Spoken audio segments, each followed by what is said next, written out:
શું મળે છે ભાઈ અહીંયા? વણેલા ગાંઠિયા. વણેલા ગાંઠિયા? રેકડીમાં તો એમ લખ્યું પૂરી શાક મળે છે. પૂરી શાક ની રેકડીએ પૂરી શાક જ મળતા હોય ભાઈ. તો એક પ્લેટ આપી દો. હાલો બનાવી દઉં. ખમો ચાવી લેતો આવું. અરે ભાઈ ગાડીમાંથી ચાવી કાઢવાની જરૂર નથી, અહીંયા બધું આપણું જ છે. તો વાંધો ને બનાવો હાલો. 5 જ મિનિટ તમે બેહો ભાઈ.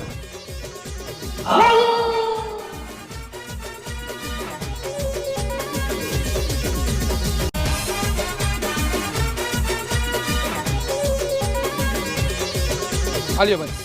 ગાડી ક્યાં મારી? આવ્યો તો ક્યાં ગાડી મારી? મને શું ખબર? તારા કારણે જ મારી ગાડી ચોરાઈ ગઈ છે. ગમે એ થાય મને મારી ગાડી જોઈએ, નકર જેવું મેં અમદાવાદમાં કર્યું હતું ને એવું અહીંયા થાય. શું થાય છે ભાઈ? મારે અહીંયા ધંધો કરવાનો છે હો. એ તારે જોવાનું, મારે નહીં. મને મારી ગાડી જોઈ. હજી એક ફેરે તને કહું, જેવું મેં અમદાવાદમાં કર્યું હતું એવું અહીંયા રાજકોટમાં થાય. અરે ભાઈ તો હાલો તમે મારી ભેગા, હું તમને નવી ગાડી લઈ દઉં. હાલ. અરે ભાઈ મેં તમને ગાડી તો લઈ દીધી, પણ તમે અમદાવાદમાં શું કર્યું હતું ઈ તો કયો. અમદાવાદમાં મારી ગાડી ચોરાઈ ગઈ હતી ને, પછી હું હાલીને ઘરે વયો ગયો તો એમાં કરવાનું શું હોય?